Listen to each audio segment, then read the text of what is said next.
and Medicaid provided health insurance to the poor.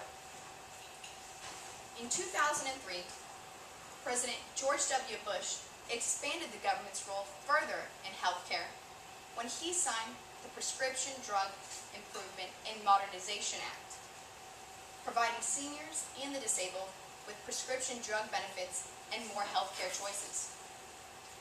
In 2010, President Barack H. Obama signed a Patient Protection and Affordable Care Act, the most extensive health care reform ever, on the basis that health care is the birthright, not just of seniors, the poor, or the disabled, but the birthright of every American.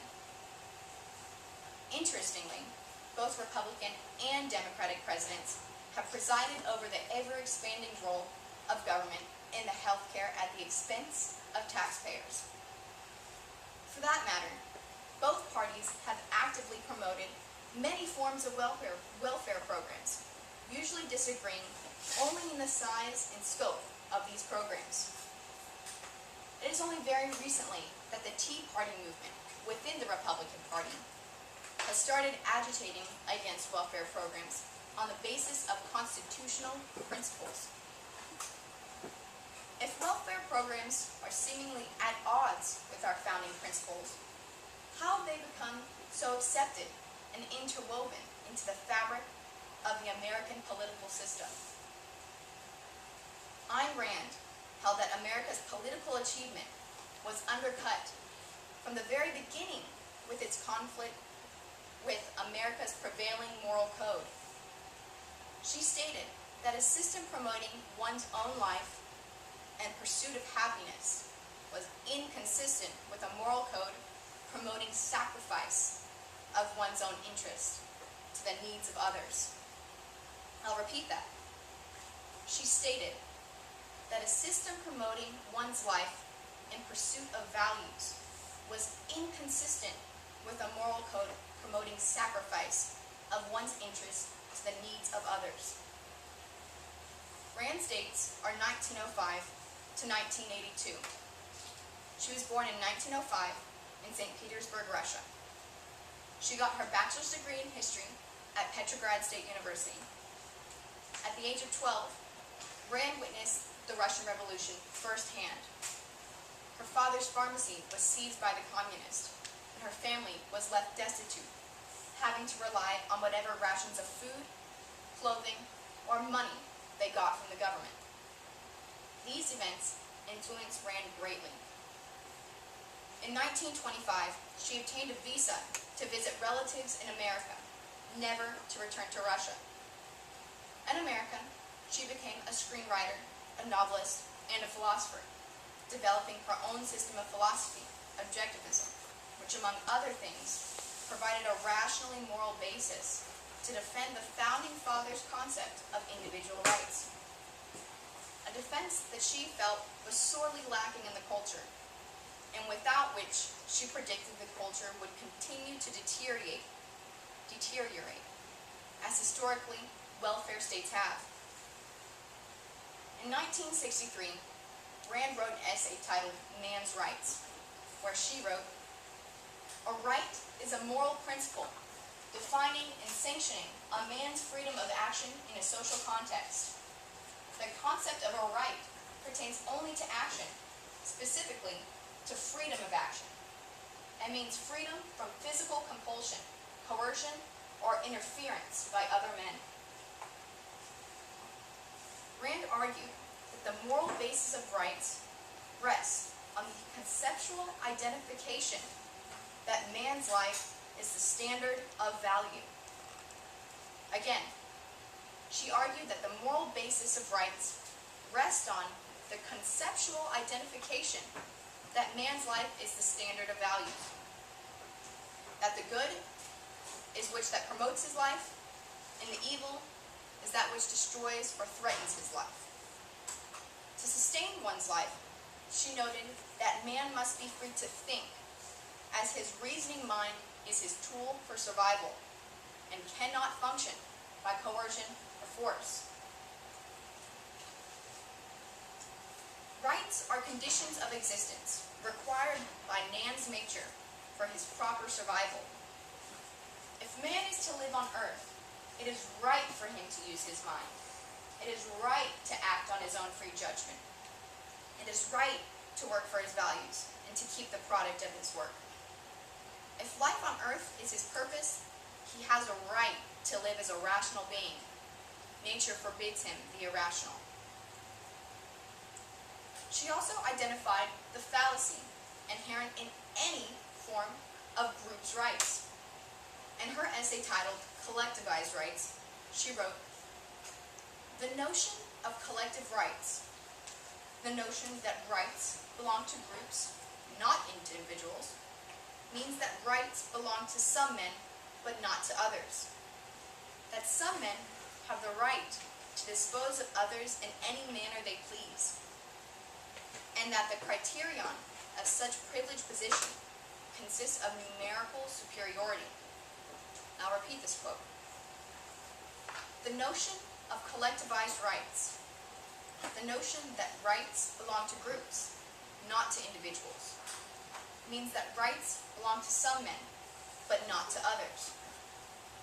That some men have the right to dispose of others in any manner they please, and that the criterion of such privileged position consists of numerical superiority.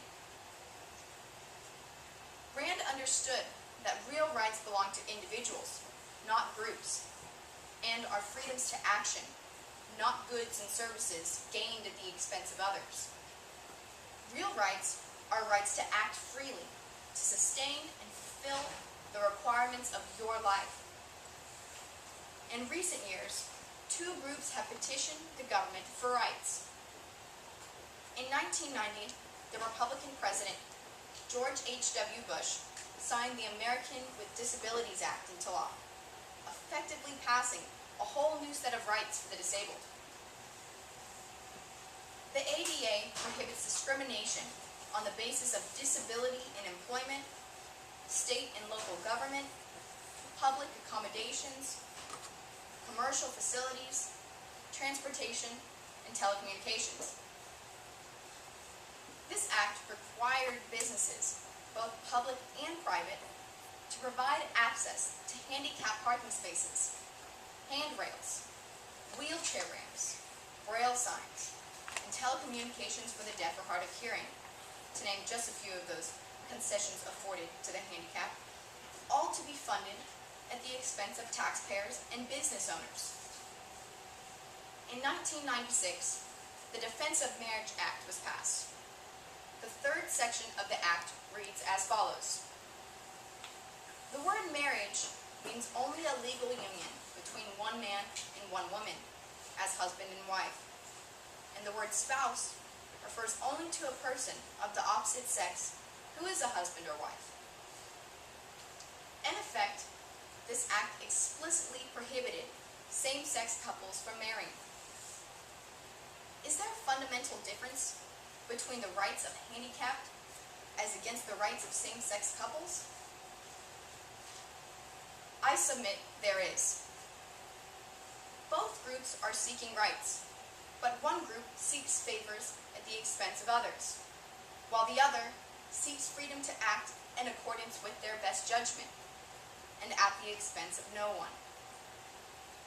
One group seeks to be treated differently than everyone else, while the other group seeks to be treated the same as everyone else. I submit that our founding fathers did not intend to prohibit same-sex individuals from marrying one another, and further, that they would be alarmed to discover that they risked their lives and fortunes so that business owners could one day be forced to install handicap rails in bathrooms of their private property. I open today's presentation with a series of questions designed to expose the differences between real rights as intended by our founders as against pseudo-rights by groups seeking favors at the expense of others. Tracing the history of individual rights, we followed Locke and his understanding of natural rights through to Jefferson and the founding fathers' achievement of a political system to support such rights.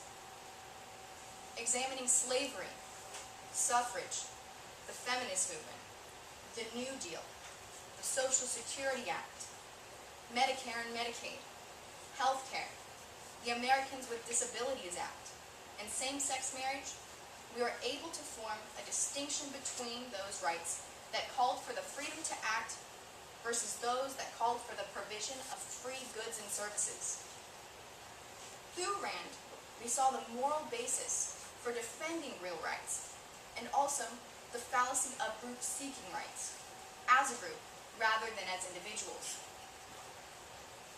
Noting that the Founding Fathers created a country based on individual liberty, that is, the freedom to act without violating the freedoms of another, I demonstrated the stark contrast between this ideology and the ideology undermining welfare states. Our founders sought to create a political system that freed us from one another, as against modern-day political parties that use a false concept of rights to bind us together. Ultimately, your answers to the questions I opened my presentation with today will be conditioned by how you view the role of government in our lives. The government as our protector, or the government as our provider. I think it is clear by now that I side with Locke, Jefferson, and Rand.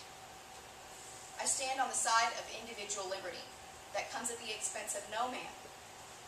But the amazing part about living in this country that our founders bequeathed us is that you get to decide for yourself. Thank you.